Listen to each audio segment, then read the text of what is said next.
뭔가 그 큰 거사를 하는 줄로 아셨습니까? 예, 제가 질문을 이해 못했습니다. 12월 3일 국회 진입할 때 뭔가 진심을 가지고 참여를 했겠죠? 큰 뜻을 가지고 어떤 큰 일을 한다, 거사를 벌린다, 그런 결심 없이는 그렇게 군 병력을 국회 들어가라고 지휘할 수가 없지 않겠습니까? 지금은 마음이 어떨지 모르지만 당시에는 그런 뜻이 있었겠죠. 저희는 최종 상태 목표를 해서 어떻게 하라고 지시하신 것이 아니고 정말 경황 없이 갔는데 국회 간 것이 외곽 시설을 확보하고 경계하라는 임무만 부여받고 갔기 때문에 그 이후 상황을 어떻게 할 것인지는 구체적으로 인식하지 못했습니다. 이보세요. 아까 그 사실대로 얘기하시겠다고 했잖아요. 예, 예. 대한민국 국회가 회의 중인데 어떤 곳입니까? 국회 경계를 강화하라 그러면 국회가 아까 얘기한 것처럼 테러로 무슨 접수가 됐다든지 비상 상황이 발생했다든지 그건 느낌이 아니었습니다. 있을 거 아니겠습니까? 예, 그건 아니었습니다. 아닌 상태에서 시민들이 애워싸고 있고 한데 어떻게 헬기로 바로 들어오고 하는 것이 아까 얘기했죠? 예. 헬기가 선회하고 있으니까 답답해했다고. 네. 그럼 그런 상황에 대한 판단을 할 거 아닙니까? 그렇습니다. 네. 그러면 이게 뭔가 큰 거사를 하고 있다. 그런 마음 없이는 들어오지 못하죠.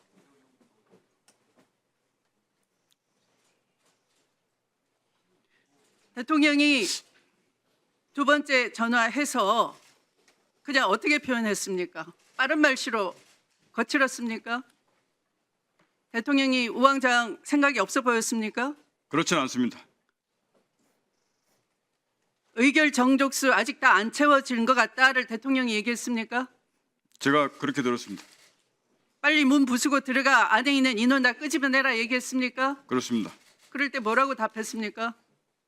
저는 그냥 그 말 듣고 알겠습니다만 했습니다. 이 상황을 언제 인지를 했습니까? 아까 12월 1일쯤 알았다고 하셨죠? 예, 12월 1일 날 안 사실은 뭡니까? 그 말씀드리겠습니다. 제가 오전까지는 12월 3일 TV를 보고 비상계엄령을 상황을 인식했다고 말씀을 드렸었는데 제가 받은 임무가 국회와 선관위, 민주당사, 여론조사꽃에서 6개였는데 그 6개에 대한 임무를 받은 시점이 일요일 12월 1일 정도 됐습니다. 그래서 그때는 기본적으로 그 6개 지역을 확보하라는 임무를 제가 유선 비화폰으로 받았습니다. 그래서 그 기간 중에 아까 말씀드렸듯이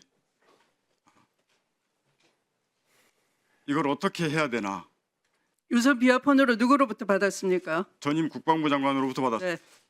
그래서 그걸 머릿속으로만 혹시 모를 상황 때문에 이렇게 되면 정말 되면 이렇게 해야지라고 구상 정도만 하고 있다가 차마 그 말을 우리 예하 여단장들에게는 하지 않았습니다.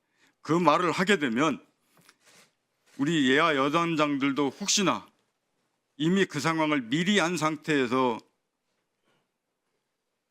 문제가 생길 수 있기 때문에 말을 하지 않고 여단장들한테는 당일날 투입하면서 얘기를 했습니다. 그럼에도 불구하고 정말로 저는 이게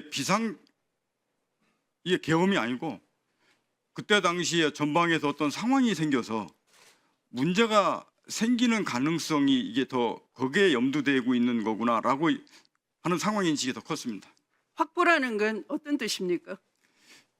그 외곽 건물이 있으면 그 건물 주변에 출입구 이런 것들을 병력으로 딱 확보를 해서 그 건물 자체에 인원이 들어가거나 나오거나 하지 못하도록 된 상태를 유지하는 겁니다. 국회 선관위 민주당사 여론조사꽃 나머지 두 군데는 어디입니까?